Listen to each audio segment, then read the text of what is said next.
आज आप हमारा ये खास शो देख रहे हैं क्योंकि इसमें हम एक ऐसा मुद्दा लेकर आए हैं आपके सामने आज, जो इस वक्त 10th और 12th के स्टूडेंट्स के लिए बड़ी परेशानी का विषय बना हुआ है।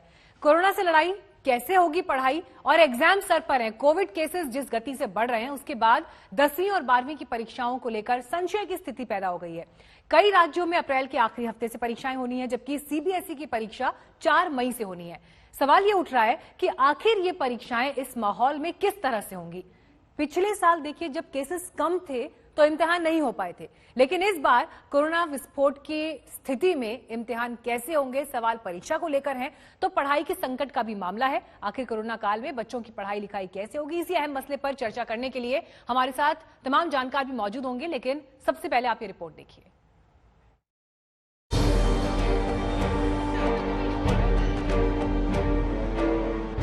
दसवीं और 12वीं के छात्र हो या अभिभावक, सबका मन इन दिनों अजीब सी चिंता में घिरा हुआ है।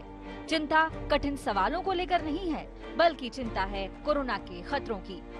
2021 में अब जब ये बोल रहे हैं कि बोर्ड्स एग्जाम ऑफलाइन होने चाहिए, तो वो एक बहुत बड़ा रिस्क फैक्टर है बच्चों के लिए और उनकी हेल्थ के लिए, कंसिडरिंग कि हेल्थ सबसे टॉप प्रायोरिटी होती है।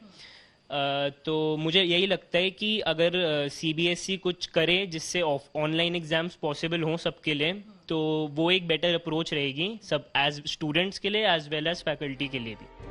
जी हाँ, 1 महीने से भी कम समय बाद 4 मई से 10वीं और 12वीं के सीबीएसई एग्जाम शुरू होने वाले हैं और हफ्ते भर से अचानक कोरोना के केस ने मुंबई, दिल्ली समेत देश के कई शहरों में रफ्तार पकड़ ली है। ऐसे में परीक्षार्थियों और अभिभावकों के मन में ये चिंता है कि कैसे होगी ये परीक्षा, भविष्य की सोचें या जान की। 4 मई की डेट आई हुई है। हमसे ज्यादा हम तो बोल ही रहे हैं कि हमें बहुत स्ट्रेस है, हम बहुत परेशान है बच्चे के लेके कि बच्चा है हमारा, उसको कुछ नहीं हो जाए, उसके आगे 12वीं है, सारा पूरी जिंदगी जो बच्चा नर्सरी से 12वीं पूरा स्कूल खत्म कर जाता है, यही एक वो दरवाजा है जिसको हमने छोड़ के पीछे आगे बाहर निकलना है, पीछे से बंद करके। उसी में सब कुछ दुनिया हिल गई है हमारी। ये चिंता तमाम माता पिताओं की है। 12वीं की परीक्षा भविष्य की अहम कड़ी है, न इसे रद्द किया जा सकता है न इसे टाला जा सकता है। परीक्षा की तारीख आगे बढ़ाने से कॉलेज का पूरा शैक्षणिक स्तर प्रभावित होगा। साथ ही इस बात की भी कोई गारंटी नहीं है कि आने वाले दिनों में स्थिति सहज होगी, क्योंकि पिछले साल भी ऐसी ही स्थिति आई थी। 1 साल बाद केस कम होने की जगह पहले से ज्यादा रफ्तार से बढ़ रहे हैं। इसीलिए एक सुझाव ये भी आ रहा है कि 10वीं की परीक्षा भले ही रद्द कर दी जाए या टाल दी जाए, लेकिन 12वीं की परीक्षा किसी भी तरह से करने के उपाय निकालने चाहिए।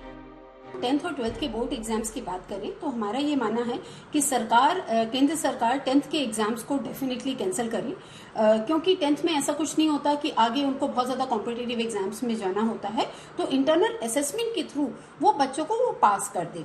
बट यस, वहीं पर दूसरी ओर जो 12th है उनके एग्जाम्स को आप पोस्टपोन भी नहीं कीजिए, कैंसिल भी नहीं कीजिए। बच्चों और अभिभावकों की चिंता से पीएम मोदी भी वाकिफ हैं। छात्रों से परीक्षा पर चर्चा में पीएम ने माना कि ये ऐसी स्थिति है जिस पर किसी का कोई नियंत्रण नहीं है।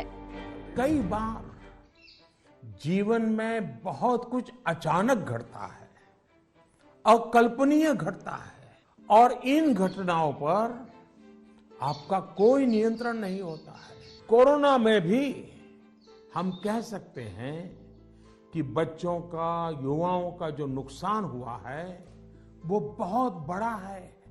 बचपन के लिए तो 1 साल का नुकसान बड़ी इमारत की नींव में एक खालीपन जैसा है। इस कमी को भरना आसान नहीं है।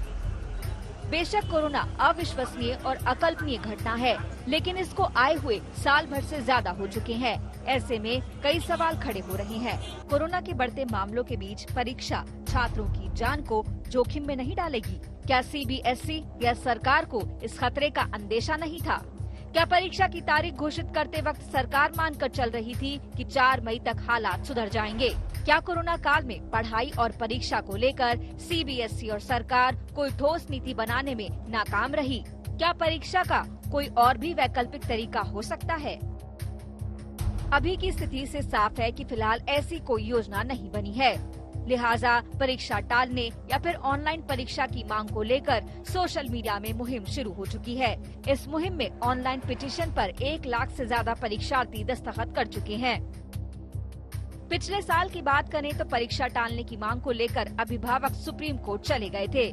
पिछले साल परीक्षा रद्द कर दी गई थी और ऑल्टरनेटिव असेसमेंट स्कीम के आधार पर नतीजों का ऐलान किया गया था, लेकिन सूत्रों के मुताबिक इस बार परीक्षा को स्थगित करने पर कोई नीतिगत फैसला नहीं हुआ है, यानी परीक्षा की 4 मई की तारीख कायम है। दिल्ली से मिलन शर्मा के साथ आज तक ब्यूरो।